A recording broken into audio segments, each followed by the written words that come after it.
সেই যুগ যুগ ধরে ধ্যান তপস্যা করতে পারবো গো মা? মাকে দেখো, কেউ যদি এখনকার দিনে ঠাকুর ঘরে ভাবে যে আমি 2 ঘন্টা বসে ধ্যান করব, পারবে না। যদি বা বসে থাকে ভাববে কি আমার ছেলে ওই যে কলেজে আছে, কখন আসবে, আমার রান্নাঘরে রান্না করতে হবে, ভিতরটা কিন্তু অন্তরটা অন্যদিকে থাকবে। আমার গোবিন্দ চরণে ওই 2 ঘন্টা থাকবে না গো। তাই গৌর সুন্দর দেখলেন এই কলিগত জীব উদ্ধার হবে কিসে? এই কলিগত জীবের জন্য একটা সুধা নিয়ে আসলেন। কেমন সুধা? যে সুধা যেমন পরশ পাথর, যদি কোনো কিছুকে ঠেকানো যায় কোনো লোহাকে, তাহলে কি হয় তোমার? সোনা হয়ে যায়। তাই গৌর সুন্দর আমাদের সেই একটা পরশ পাথর নিয়ে এসেছেন। এই দেহ লোহাকে যদি একবার পরশ করা যায়, তাহলে এই দেহ লোহাটা আমার সোনাই নিতাই গৌর হরি বল, গৌর হরি বল, গৌর হরি বল।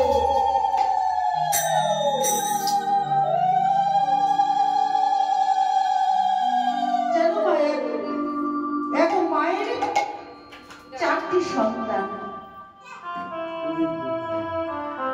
4টি সন্তান। বাবার বয়স হয়েছে, পিতার বয়স হয়েছে, তা ভাবছেন কি আমি ছেলেদের দেখে আমার যে সম্পত্তি আছে, আমার ধন সম্পদ যা আছে, 4 ছেলের সমান করে ভাগ করে দেব। তা 4টি সন্তানকে ডেকেছেন গো। ডেকে পিতা বলছেন, বাবা আমার যে সম্পদ আছে তোদের আমি 4 ভাইয়ের সমান করে ভাগ করে দিলাম, তোরা কি করবি? এই সম্পদ যাতে নষ্ট না হয় সেদিকে নজর রাখিস, আর যদি বাবা পারিস তাহলে সম্পদকে একটু বাড়িয়ে তুলিস। বাবা তুমি, আমি একটু তীর্থস্থান থেকে ঘুরে আসি। মাগো, সন্তানকে সমান করে ভাগ করে দিয়ে বাবা চলে গেলেন তীর্থস্থানে। 5 বছর পর ফিরে এসেছেন। এসে বড় সন্তানকে ডাকছেন, খোকা এদিকে আয় বাবা। বড় সন্তান এসে পিতার সম্মুখে করজোড়ে দাঁড়িয়েছে। পিতা বলুন, বাবা আমি যে সম্পদ নিয়ে গেলাম সেই সম্পদে কি করেছিস? বলছে, বাবা তুমি যে সম্পদটুকু আমাকে দিয়েছ সেটা আমি কাজে লাগিয়ে তোমার সম্পদ আমি দ্বিগুণ করে ফেলেছি। বাহ, এই তো সন্তানের মতো না? পরের সন্তানকে ডাকলেন। ছেলেটি এসে পিতার সম্মুখে দাঁড়ালেন। পিতা বলছে, বাবা আমি যে সম্পদ দিলাম তোকে কি করেছিস? বলছে, বাবা দাদা যেমন ডবল করেছে আমি ততটা করতে পারিনি, কিন্তু তুমি যেটুকু দিয়েছিলে তার থেকে আমি কিছুটা বৃদ্ধি করেছি। বলছে, যা বাবা ভালো। তারপরে সন্তানকে রাখলেন। সন্তান এসেছে যেই বলছে, বাবা আমি যে সম্পদ তোকে দিলাম কি করলি? বলছে, বাবা দাদারা বাড়িয়েছে আমি তো বাড়াতে পারিনি গো। তুমি যেটুকু দিয়ে গিয়েছ ঠিক সেইটুকুই আছে, কিন্তু তোমার সম্পদ আমি নষ্ট করিনি। বলছে, যা বাবা এই সম্পদ বাড়ানোর চেষ্টা কর। করবো পিতা। ছোট সন্তানকে ডাকছে। ছোট সন্তান আমার দূর থেকে রঙ্গনে জল ফেলতে ফেলতে আসছে। এসে পিতার সম্মুখে মাথাটা নিচু করে করু ধরে দাঁড়িয়েছে। কি হয়েছে রে বাবা? বাবা কি হয়েছে বল, কাঁদছিস কেন? তুই নিজে আমার সম্পদ দিয়েছিলে, এই 5 বছরে আমি সবটুকু নষ্ট করে ফেলেছি। আমার আজ কিছু নাই গো, আমি আজ এই পথের ভিখারি হয়ে গেছি। পিতা গো আমার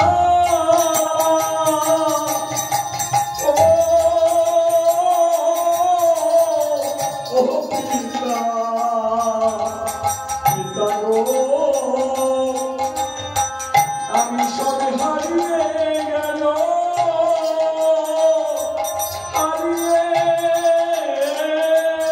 হারিয়ে ফেলেছি।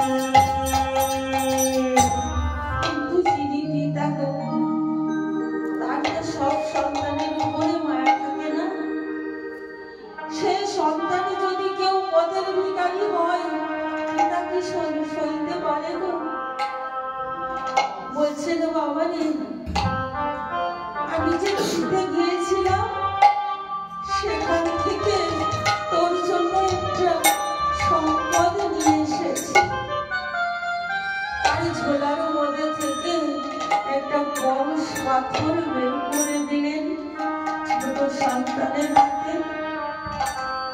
নে বাবা, এটা নে, এটা যার সঙ্গে ঠেকাবি সেটা দেখবি সোনা হয়ে যাবে, তোর সকল অভাব দূরে চলে যাবে।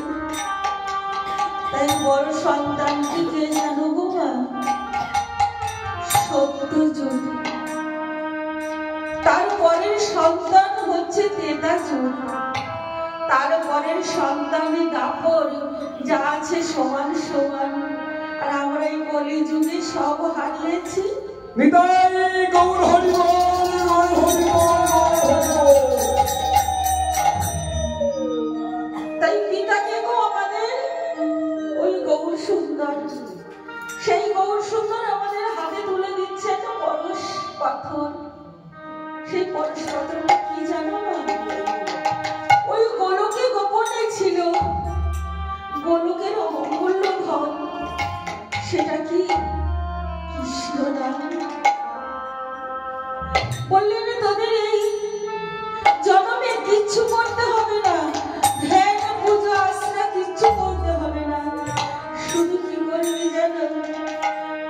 নয়নি জলে, নয়নি জলে দুঃখটা নয়নের জল, আর কিছু চাইনি। বললেন কি করবি জানিস? বদন